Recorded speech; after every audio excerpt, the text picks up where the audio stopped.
Hi friends, welcome back to our channel. இன்றைக்கி நம்ம சேனலில் பார்த்தீங்க அப்படின்னா ஃப்ரிட்ஜ் டூர் தான் பார்க்க போகிறோம். பொதுவாக இன்றைக்கி நான் வீடியோ எடுக்க போகிறேன் அப்படிங்கிறதுனால நிறையா ஃப்ரூட்ஸு, ஸ்நாக்ஸு, பிஸ்கட்ஸ் அந்த மாதிரிலாம் வாங்கிட்டு வந்து ஃப்ரிட்ஜ் ஃபுல்லாக நிரப்பி நான் உங்களுக்கு வந்து காமிக்க போகிறது இல்லை. இன்றைக்கி நம்ம ஃப்ரிட்ஜில் என்ன இருக்கோ அதை மட்டும்தான் நான் உங்களுக்கு காமிக்க போகிறேன். அது மட்டும் இல்லை, ஃப்ரிட்ஜ் வந்து இன்றைக்கி யூஸ் பண்ணாத வீடே இல்லை அப்படி சொல்லலாம். மேக்ஸிமம் எல்லார் வீட்லேயுமே நம்ம ஃப்ரிட்ஜ் வச்சுருக்கோம். ஸோ அப்படி வச்சுருக்க ஃப்ரிட்ஜ் வந்து நம்ம எப்படிலாம் வந்து சேஃபாக அண்ட் க்ளீனாக மெயின்டைன் பண்ணலாம் அப்படிங்கிறத தான் இன்றைக்கி இந்த வீடியோவில் நான் உங்களோட ஷேர் பண்ணிக்க போகிறேன். அப்படி நம்ம வீடியோக்குள்ளே போகிறதுக்கு முன்னாடி நம்ம சேனலுக்கு இது வரைக்கும் நீங்கள் சப்ஸ்கிரைப் பண்ணலைன்னா சப்ஸ்கிரைப் பண்ணிக்கோங்க. அப்படியே பக்கத்தில் இருக்க பெல் ஐக்கானை கிளிக் பண்ணி ஆளுங்கிற ஆப்ஷனையும் கிளிக் பண்ணிக்கோங்க. சரிங்க, வாங்க நம்ம வீடியோக்குள்ளே போகலாம். இப்போது நம்ம வீட்டில் பார்த்தோம் அப்படின்னா டபுள் டோர் ஃப்ரிட்ஜ் தான் யூஸ் பண்ணுறோம். இதை வந்து நாங்கள் எங்கே வச்சுருக்கோம் அப்படின்னா ஹாலில் வச்சுருக்கோம்.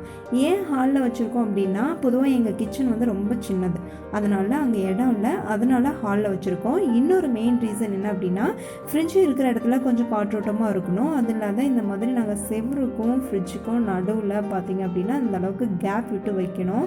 ஸோ அதனாலையும் நாங்கள் ஹாலில் இடம் கரெக்டாக இருக்குன்னு வச்சுருக்கோம். ஏன் இந்த மாதிரி கேப் விட்டுருக்கோம் அப்படின்னா, பொதுவாகவே நம்மளுடைய ஃப்ரிட்ஜ் எந்த அளவுக்கு கூலிங்காக இருக்கோ அதே அளவுக்கு ஹீட்டையும் வந்து ப்ரொடியூஸ் பண்ணும். அதனால் அந்த ஹீட்டெல்லாம் வந்து இந்த மாதிரி கேப் விட்டு வைக்கிறதுனால அது ஈஸியாக வந்து ட்ரான்ஸ்ஃபர் பண்ணிடும். அது மட்டும் இல்லை, பார்த்திங்கன்னா இங்கே ஜன்னலும் இருக்குது. இந்த ஜன்னல் வழியாக என்ன பண்ணுன்னா, காற்று வந்ததுன்னா அது வழியாகவும் நம்ம ஹீட்டை வந்து ஈஸியாக அது வந்து வேறு இடத்துக்கு வந்து ட்ரான்ஸ்ஃபர் பண்ணிடும். ஓகேங்க, இப்போ ஃப்ரிட்ஜ் மேலே என்ன இருக்குதுன்னு பார்க்கலாம். இப்போ நாங்கள் பார்த்திங்கன்னா ஒரு பாக்ஸில் ட்ரை கிரேப்ஸ் போட்டு வச்சுருக்கோம். அது பார்த்திங்கன்னா நாங்கள் ஸ்நாக்ஸாகவே சாப்பிடுவோம், அதனால் அது கொஞ்சம் இருக்குது. அப்புறம் வேறு என்ன இருக்குது அப்படின்னா, இது வந்து ஒரு பாக்கெட் கடல மிட்டாய் வந்து வச்சுருக்கோம். அப்புறம் இந்த மாதிரி சம்படத்தெலாம் பார்த்திங்க அப்படின்னா நாங்கள் ஸ்நாக்ஸ் எல்லாம் போட்டு வச்சுப்போம். இங்கே பார்த்திங்கன்னா ஒரு சம்படத்தில் வந்து வேர்க்கடலை இருக்குது. அப்புறம் இது வந்து பக்கத்தில் இருக்க சம்படத்தில் வந்து பார்த்திங்கன்னா டேட்ஸ் கொஞ்சமும் பிஸ்கட்டும் இருக்குது. பிஸ்கட் கொஞ்சம் ஆல்ரெடி காலி ஆகிடுச்சு. அப்புறம் இதில் வந்து மிக்சர் இருக்குது. அவ்வளோதான். இதுதான் எங்களுடைய ஃப்ரிட்ஜுக்கு மேலே வந்து ஸ்நாக்ஸ்லாம் எப்பயுமே வாங்கினா ஸ்டோர் பண்ணிப்போம். இப்போ நம்மளுடைய ஃப்ரிட்ஜ் பார்த்திங்க அப்படின்னா டபுள் டோர் ஃப்ரிட்ஜை நம்ம மேலே இருக்க ஃப்ரீசரை பார்க்கறதுக்கு முன்னாடி ஃப்ரிட்ஜு கீழே என்னென்ன இருக்குது அப்படின்னு நான் உங்களுக்கு காமிக்கிறேன். நான் வந்து ரொம்பலாம் ஸ்டோர் பண்ணி வச்சுக்க மாட்டோம், ஏன்னா எங்கள் வீட்டில் ரொம்பவே அதாவது நிறைய பேர் கிடையாது, அதனால் இதெல்லாம் தான் நாங்கள் வச்சுருக்கோம். மேலே சில்டு பின்னில் பார்த்திங்க அப்படின்னா மில்க்கு, கர்டு அந்த மாதிரி ஐட்டம்ஸ் மட்டும் இதில் வச்சுப்போம். வேறு எதுவும் இதில் நம்ம மேக்ஸிமம் வைக்க மாட்டோம்.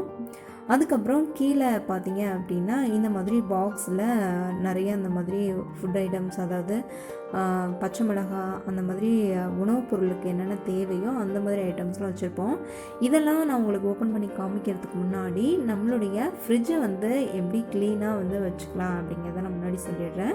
நம்ம ஃப்ரிட்ஜை க்ளீன் பண்ணுறதுக்கு முன்னாடி ஸ்விட்சை ஆஃப் பண்ணிடுங்க. ஆஃப் பண்ணிவிட்டு அதுக்கப்புறம் வந்து கெமிக்கல் பொருள் கலந்து எந்த ஒரு, அதாவது சோப்பு, பவுடர் அந்த மாதிரிலாம் போட்டு க்ளீன் பண்ணாமல் வினிகர், எலுமிச்சைப்பழம் சாறு அதெல்லாம் போட்டு வந்து க்ளீன் பண்ணுங்கள். நானும் அப்படி தான் க்ளீன் பண்ணுவேன். ஸ்விட்ச் ஆஃப் பண்ணிவிட்டு ஃபுல்லாக க்ளீன் பண்ணிவிட்டு அதை அப்புறம் ட்ரை பண்ணிவிட்டு அதுக்கப்புறமா ஸ்விட்ச் போடுங்க. அதுக்கு முன்னாடி வந்து ஸ்விட்ச் போட்டுகிட்டே வந்து க்ளீன் பண்ணாதீங்க. இப்போ நம்ம பாக்ஸில் என்னென்ன இருக்குதுன்னு பார்க்கலாம். இது வந்து ஆனியன். நான் வந்து சமைச்சிட்டு மீதி கொஞ்சம் இருக்குது, அதனால் இந்த பாக்ஸில் போட்டு வச்சுருக்கேன். ஆனால் மேக்ஸிமம் ஆனியன் ஃப்ரிட்ஜில் வைக்க மாட்டேன். இது வந்து இஞ்சி, இதுவும் கொஞ்சம் மீதியானது இந்த மாதிரி பாக்ஸ்குள்ளே போட்டு வச்சுருக்கேன். இது காலையில் செஞ்ச கேசரி, மீதி வந்து இப்போது ஃப்ரிட்ஜில் கொஞ்சம் இருக்குது. இந்த டப்பாவில் பார்த்திங்க அப்படின்னா பீன்ஸ், இந்த கடையெல்லாம் விற்கும் இல்லையா பீன்ஸ் ரெடிமேடாக, அது வந்து நிறைய கலர் பவுடர் கலந்துருக்காங்க க்ரீன் கலரில். அதனால் நாங்கள் வந்து பீன்ஸ் வந்து அப்படியே வாங்கி அதுக்குள்ளே இருக்க பட்டாணிலாம் எடுத்து வச்சுருவோம். அதாவது பட்டாணிக்குனே பீன்ஸ் விற்கிது இல்லையா, அது இது இந்த மாதிரி டப்பாவில் போட்டு வச்சுப்போம்.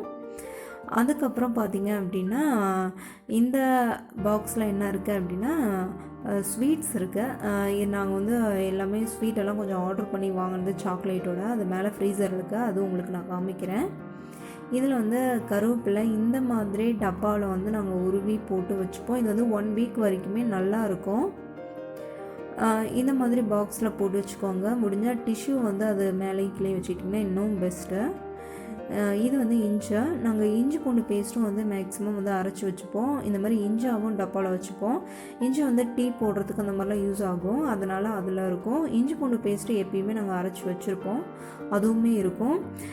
அப்புறம் இந்த பாக்ஸில் என்ன வச்சுருக்கேன் அப்படின்னா முருங்கைக்காய் கட் பண்ணி இந்த மாதிரி பாக்ஸில் போட்டு வச்சுருக்கேன். அது வந்து அப்படியே இருக்கும், ஃப்ரெஷ்ஷாகவே இருக்கும். ஸோ அந்த மாதிரி பாக்ஸில் கட் பண்ணி வச்சுப்போம். இது தோசை மாவு. ஆல்ரெடி நாங்கள் வந்து இட்லி மாவு இருக்கும், அதாவது இந்த இதில் வந்து இட்லி மாவு இருக்குது. இதில் வந்து கொஞ்சம் எடுத்து கரைச்சி இந்த மாதிரி ஒரு பவுலில் போட்டு வச்சுப்போம். தோசை வேணுன்னா தோசை பவுலில் எடுத்துப்போம், இது வந்து இட்லி வேணாலும் ஊற்றிப்போம். இந்த மாதிரி இருக்குது. அப்புறம் வெஜிடபிள்ஸ்லாம் கொஞ்சம் மட்டும் வாங்கி வச்சுப்போம், ஏன்னா அப்பப்போக்கி நாங்கள் ஃப்ரெஷ்ஷாக வாங்கிக்குவோம், அதனால் கொஞ்சம் மட்டும் வாங்கி வச்சுருக்கோம். வெஜிடபிள்ஸ்லாம் பார்த்திங்கன்னா கீழே இந்த பாக்ஸ்லாம் வச்சுருக்கோம். எல்லாமே இந்த மாதிரி கவர் பண்ணி தான் வச்சுருப்போம். ஏன் அப்படின்னா பொதுவாகவே ஃப்ரிட்ஜில் இருந்து தண்ணி லைட்டாக அப்படியே ஈரமாகிட்டே இருக்கும் இல்லையா, அதனால் கவர் போட்டு வச்சிட்டோம் அப்படின்னா அப்படியே ஃப்ரெஷ்ஷாகவே இருக்கும். இந்த ஒரு இதில் வந்து வெஜிடபிள்ஸ் வச்சுப்போம். அதே மாதிரி பக்கத்தில் வந்து பார்த்திங்க அப்படின்னா இந்த மாதிரி ஃபுல்லாகிடுச்சுன்னா பக்கத்தில் மேலே வச்சுப்போம். இந்த பயோ ஃப்ரெஷ் இன்னொரு பாக்ஸ் இருக்கு இல்லையா, இதில் வந்து டொமேட்டோ மட்டும்தான் நாங்கள் வச்சுப்போம். அதே மாதிரி நீங்கள் ஃப்ரிட்ஜு வந்து என்ன பண்ணுறீங்க அப்படின்னா இந்த கிளைமேட் சேஞ்ச் ஆகும்போது அங்கே இருக்க அந்த அட்ஜஸ்ட்மெண்ட் இருக்கு இல்லையா, கூலிங் வந்து அதிகமாக வைக்கிறது கம்மியாக வைக்கிறது, அந்த மாதிரி நீங்கள் என்ன பண்ணுறீங்க அப்படின்னா அந்த சீசனுக்கு ஏற்ற மாதிரி நீங்கள் வந்து வச்சுக்கோங்க. இப்போ நம்ம ஃப்ரிட்ஜில் பார்த்தீங்க அப்படின்னா இந்த இடத்துல இருக்க நான் வந்து இப்போ பார்த்தீங்கன்னா 2 தான் வச்சுருக்கேன் கூலிங் வந்து. ஏன் அப்படின்னா இப்போ வந்து பெங்களூர் வந்து நல்ல கூலிங் கிளைமேட்டாக தான் இருக்குது, ஸோ அதனால் 2 தான் வச்சுருக்கேன். அதுக்கப்புறம் நீங்கள் வந்து ஹாட் சீசன் அந்த மாதிரிலாம் கூட நீங்கள் என்ன பண்ணுறீங்கன்னா 9 வரைக்கும் இருந்தது அப்படின்னா ஒரு 7 அதாவது 7 அந்த அளவுக்கு வச்சாவே போதும். அடுத்து அந்த டோரில் பார்த்தீங்க அப்படின்னா இங்கே வந்து எக்கு வைப்போம். எக்கு இப்போ இல்லை, லெமன் தான் கொஞ்சம் இருக்குது. அப்புறம் தேங்காய் வந்து மீதி ஆகிடுச்சு அப்படின்னா இந்த மாதிரி கமத்துட்டு நான் அந்த மாதிரி வச்சுப்பேன், அது நல்லா ஃப்ரெஷ்ஷாகவே இருக்கும். இல்லைனா பாக்ஸில் கூட போட்டு வச்சுக்கலாம். அது கீழே பார்த்தீங்க அப்படின்னா இந்த ரேக்கில் வந்து கொஞ்சம் நெய் மட்டும் இருக்குது, அவ்வளோதான், வேறு எதுவும் இங்கே நான் வைக்கல. அப்புறம் அதுக்கு கீழே பார்த்தீங்கன்னா இஞ்சி பூண்டு பேஸ்ட் வந்து ஒரு ரெடிமேடாகவே கொஞ்சம் வாங்கி வச்சுருக்கேன், ஏன்னா எமர்ஜென்சிக்கு தேவைன்னா. இது இல்லாமல் நாங்கள் அரைச்சியும் வச்சுருப்போம், மேக்ஸிமம் எப்பயுமே ஃப்ரிட்ஜில் இருக்கும். அப்புறம் இந்த 2 பாக்ஸில் பார்த்தீங்க அப்படின்னா வெல்லம் வந்து இருக்குது.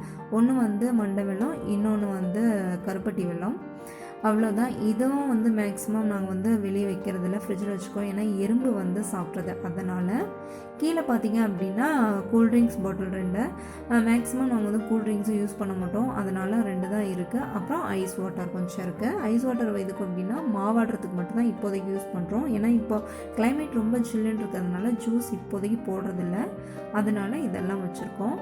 இவ்வளோ தான் எங்களுடைய ஃப்ரிட்ஜில் இப்போதைக்கு இருக்குது, வேறு எதுவும் இப்போ வாங்கி வைக்கல. இந்த மாவாட்டும் போது நீங்கள் ஐஸ் வாட்டர் யூஸ் பண்ணிங்க அப்படின்னா உளுந்து வந்து உங்களுக்கு எப்படி இருக்குன்னா நிறையா வரும், இட்லியும் வந்து சாஃப்டாக இருக்கும். ஸோ அதனால் ஐஸ் வாட்டர் யூஸ் பண்ணுங்கள், அது இன்னும் நல்லாயிருக்கும். அதனால தான் நான் இப்போ வந்து ஐஸ் வாட்டர் வந்து ஃப்ரிட்ஜில் அதனால தான் யூஸ் ஆகிட்டுருக்கு. சரி, ஓகே. இப்போ நம்ம வந்து மேலே வந்து ஃப்ரீசர் வந்து பார்த்துடலாம். இவ்வளோ தான் இன்றைக்கி எங்கள் ஃப்ரிட்ஜில் இருக்கிறது. இப்போ ஃப்ரீசரில் என்ன இருக்குதுன்னு நம்ம பார்க்கலாம். ஃப்ரீசரில் பார்த்தீங்க அப்படின்னா ரொம்பலாம் எதுவுமே இல்லை. கொஞ்சம் பார்த்தீங்க அப்படின்னா பட்டர் வந்து ஆல்ரெடி நான் யூஸ் பண்ணது, அது வந்து கொஞ்சம் அந்த மாதிரி பாக்ஸில் போட்டுட்டு நான் அதுக்கப்புறம் இது உள்ளே வச்சுருக்கேன். அப்புறம் கொஞ்சமாக சாக்லேட்ஸ் இருக்குது. இது வந்து குக்கீஸு 2 டேஸ்க்கு முன்னாடி ஆர்டர் பண்ணி வந்தது, க்ரீம் பிஸ்கட். இது ஃபுல்லாகவே இது வந்து ஓப்பன் பண்ணியாச்சு, அதனால் ரப்பர் பேண்ட் போட்டு வச்சுருக்கேன். அப்புறம் இது பார்த்திங்கன்னா ஃபுல்லாகவே நட்ஸ் சாக்லேட்டு சூப்பராக இருக்கும். இது எல்லாமே கீழே நான் வந்து ஸ்வீட் பாக்ஸ் காமிச்சேன் இல்லையா, அது கூட எல்லாமே ஆர்டர் பண்ணது தான். இதுவும் 1 டைப் ஆஃப் வந்து சாக்லேட்ஸு எல்லாமே ஓப்பன் பண்ணியாச்சு கவரை. இது பாக்ஸ்லேயும் போட்டு வச்சுக்கலாம், அதனால் நான் வந்து பாக்ஸில் போடல, எல்லாம் ரப்பர் பேண்ட் போட்டு வச்சுருக்கேன். இவ்வளோ தான் ஃப்ரீசரில் வந்து வச்சுருக்கேன் நான் இப்போது, இந்த மாதிரி ஐட்டம்ஸ் மட்டும். அப்புறம் பார்த்திங்க அப்படின்னா நம்மளுடைய ஐஸ் ட்ராக், அதாவது ஐஸ் க்யூப் ட்ராக் இருக்கு இல்லையா, ட்ரே. இந்த ட்ரேயில் வந்து என்ன இருக்கும் அப்படின்னா இப்போதைக்கு கொஞ்சமாக மட்டும் நான் வந்து ஐஸ் க்யூப் வந்து எமர்ஜென்சிக்கு தேவைன்னா வந்து யூஸ் பண்ணலான்ட்டு போட்டு வச்சுருக்கேன். மற்றபடி இப்போதைக்கு யூஸ் ஆகிறதில்ல, ஏன்னா இங்கே கிளைமேட் வந்து ரொம்ப கூலிங்காக இருக்கிறதுனால ஜூஸ் போடுறதில்ல, அதனால் சும்மா ஒரு இது மட்டும் போட்டிருக்கேன். இந்த கூல் பேக்கில் பார்த்தீங்க அப்படின்னா எப்போயாவது நான்வெஜ் எடுத்துகிட்டு வந்தால் சும்மா 1 hour 2 hour வைக்கணும்னா மட்டும்தான் இங்கே வைப்போம். இப்போதைக்கு எதுவும் இல்லை, ஏன்னா நாங்கள் அப்போதைக்கு வந்து ஃப்ரெஷ்ஷாகவே நான்வெஜ் எடுத்துகிட்டு வந்து செஞ்சுருவோம். எப்போயாவது எமர்ஜென்சிக்கு வேணும் அப்படின்னா ஒரு 2 hour 3 hours மட்டும் அந்த கூல் பேக்கில் நம்ம வச்சுப்போம். அவ்வளோதான். இப்போது நம்ம வந்து இந்த ஃப்ரீசரில் இவ்வளோ தான் இருக்குது. இதை பார்த்துட்டோம். நம்ம இப்போ இந்த டோரில் என்ன இருக்குதுன்னு பார்க்கலாம். இது வந்து பார்த்திங்கன்னா சோயா சாஸ். நாங்கள் வந்து மேக்ஸிமம் வந்து சாஸ் ஐட்டம்ஸ் எதுவுமே யூஸ் பண்ண மாட்டோம். ஏன் அப்படியே நாங்கள் எதுக்கு யூஸ் பண்ணுவோம் அப்படின்னா, எப்போயாவது பாஸ்தா நூடுல்ஸ் இந்த மாதிரிலாம் எப்போயாவது நம்ம ரெடிமேடாக டக்குன்னு செய்யணும் அப்படின்னா அதுக்கு வந்து இந்த சாஸ் ஐட்டம்ஸ் எல்லாம் யூஸ் பண்ணுவோம். இது வந்து க்ரீன் சில்லி சாஸ், அப்புறம் கொஞ்சம் கெச்சப் இருக்குது. அவ்வளோதான். வேறு எதுவும் இந்த மாதிரி ஐட்டம்ஸ்லாம் அதனால தான் கம்மியாக வாங்கி வச்சுருக்கோம். இதெல்லாம் அப்படியே இருக்குது இந்த சாஸ் ஐட்டம்ஸ்லாம். இது பார்த்திங்க அப்படின்னா மில்க் மெய்டு. மேக்ஸிமம் வந்து ஸ்வீட்ஸ்க்கு வந்து யூஸ் பண்ணுவோம். ஸ்வீட் போட இது ஓப்பனில் இருக்கிறதுனால கவர் போட்டு வச்சுருக்கேன். அவ்வளோதான். இது வெறும் வாயிலையும் சாப்பிட்லாம், சூப்பராக இருக்கும். இது பார்த்திங்க அப்படின்னா ஈஸ்ட். இந்த ஈஸ்ட் பார்த்திங்கன்னா எப்போயாவது ப்ரெட் செய்யலாம் அப்படின்னு சொல்லிட்டு வாங்கிட்டு வந்து வச்சுருக்கோம். அவ்வளோதான். இங்கே பார்த்தீங்கன்னா இந்த டோர்லேயும் வந்து இன்ஸ்ட்ரக்ஷன் கொடுத்துருக்காங்க. நீங்கள் வந்து கூல் டைமில் நிறையா வந்து எப்போயாவது ஸ்டோர் பண்ணிங்க, இல்லைனா ஹாட் சீசனில் மட்டும் அதிகமாக வைங்க. அதாவது 9 பக்கமாக 7, 8 அந்த மாதிரி வச்சுக்கலாம். இல்லை அப்படின்னா உங்களுக்கு ஸ்டோரேஜ் வந்து கம்மியாக தான் இருக்குது ஃப்ரிட்ஜில், இல்லை வந்து கூலிங் அதிகமாக இருக்குது, கூலிங் கம்மியாக வேணும் அப்படின்னா நீங்கள் வந்து லோவாக வச்சுக்கிங்கிற மாதிரி இன்ஸ்ட்ரக்ஷன் கொடுத்துருக்காங்க. அதுவும் நீங்கள் ஃப்ரிட்ஜில் பாருங்கள், அது உங்களுக்கு ரொம்பவே யூஸ்ஃபுல்லாக இருக்கும். நம்ம ஃப்ரிட்ஜில் எங்கே வச்சுருக்காங்க, இங்கே போட்டிருக்காங்க இது. அதுக்கப்புறம் அவ்வளோதான், நம்மளுடைய ஃப்ரீசரையும் நம்ம பார்த்தாச்சு. ஓகேங்க, இன்றைக்கி நம்மளுடைய வீடியோவில் நம்ம எல்லாமே ஆல்மோஸ்ட் பார்த்தாச்சு. நிறைய டிப்ஸ் எல்லாம் உங்களுக்கு எனக்கு தெரிஞ்சதை மட்டும் நான் சொல்லியிருக்கேன்.